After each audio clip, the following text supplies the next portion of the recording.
Tony, you obviously lose the first series of the season, but you salvage game 3. Just how would you assess the weekend when you look back on it?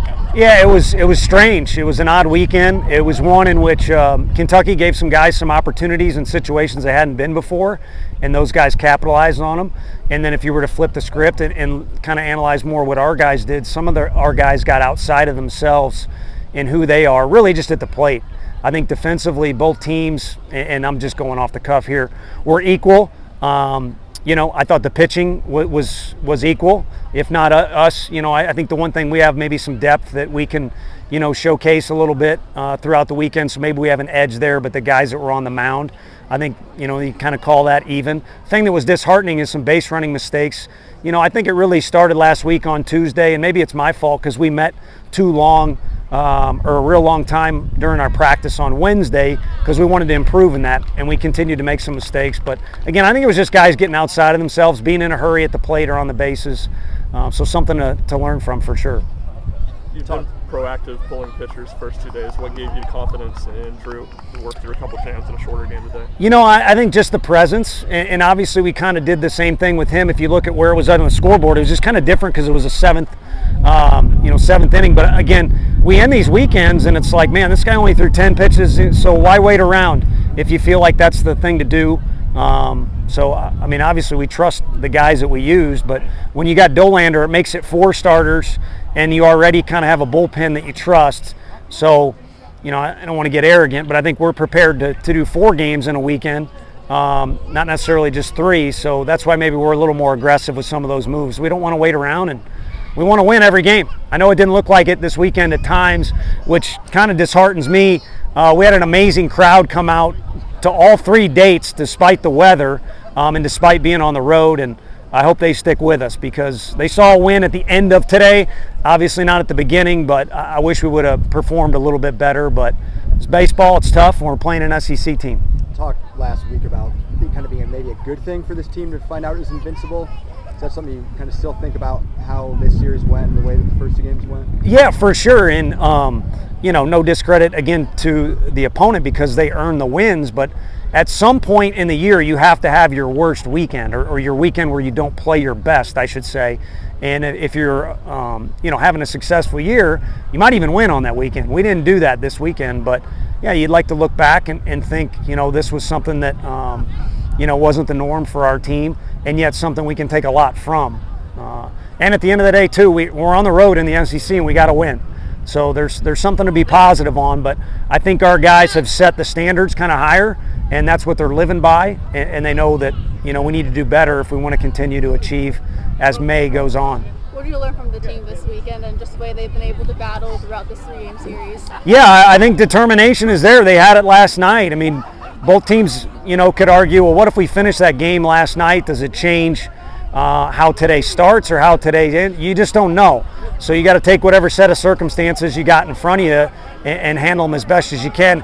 And this team does that 95% of the time. The problem is you don't want to get caught in that 5% not being prepared. So maybe some details get shored up by our coaching staff or the team in areas we weren't so good this weekend.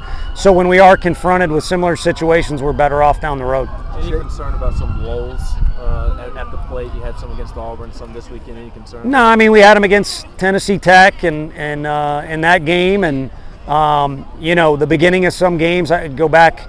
I need a list in front of me. I'm not that good remembering, but it's going to happen. But how do the lulls happen? I mean, if you look at the scoreboard today, it's not up there anymore, but there's rarely a game in baseball where there's a run scored in every inning. So, Mississippi, I remember we played really well on Friday night there, game 1, but we struck out, the side got struck out. I don't know what it is when you're on offense. We didn't put the dang thing in play.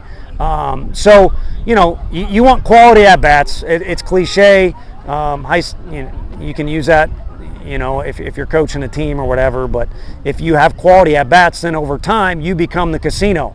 the Bellagio if you're going to stay Italian, and the percentages are in your favor. But if you're going to have at-bats that are semi-worthless or don't produce anything for your team, or you give up outs on the bases, now all of a sudden you're kind of throwing out of whack what's going on the scoreboard. So at the end of the day, we want to play the percentages, make the average play, throw strikes, and then put together competitive at-bats. And we have some talented kids in the lineup, but we need those determined, competitive team-style at-bats more often than we had this weekend. Chase looked pretty sharp yesterday. What did you think of his outing, and does he need to get back into the rotation? Yeah, I mean, he'll be back in the rotation, and we'll look at how do we want to map out. You got to at least kind of look down the road. We're assured 2 more weekends, and then an appearance in Hoover, and you never know how many games you're going to play down there. But yeah, we got to map out what we want to do, and the end goal is to make sure everybody's still relatively fresh, but everyone's getting action and also has an opportunity to help the team win, and at the same time show what they can do, because situations will pop up in the postseason that are quirky. So you want to know what you got, and then we'll go with our gut, as they say. What did you like about what he did yesterday and the way that he threw? He was just himself, to be honest with you.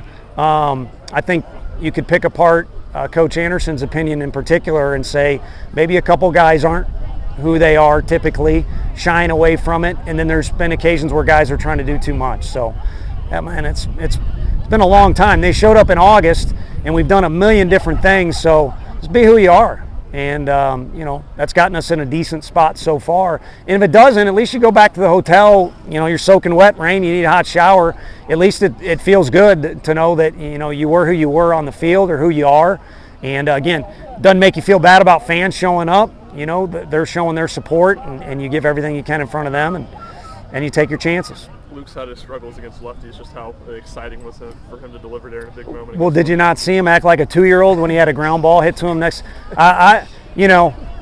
Obviously, all's fair in love and war, man, and I think our kids do a good job of, when it's straight up baseball, they play straight up baseball. Sometimes things happen where it gets really competitive, like in that first game, and stuff's going to go back and forth. But I just hope no one watching our team thinks we teach Luke to act like Luke, or that he's trying to show up the other team. At the same time, everybody in the stadium should take entertainment in what he does, and he's going to make $1 million as an engineer or something else using that big brain of his. But for now, he's got a big, strong body, and I'm cherishing the days that he's around us for sure.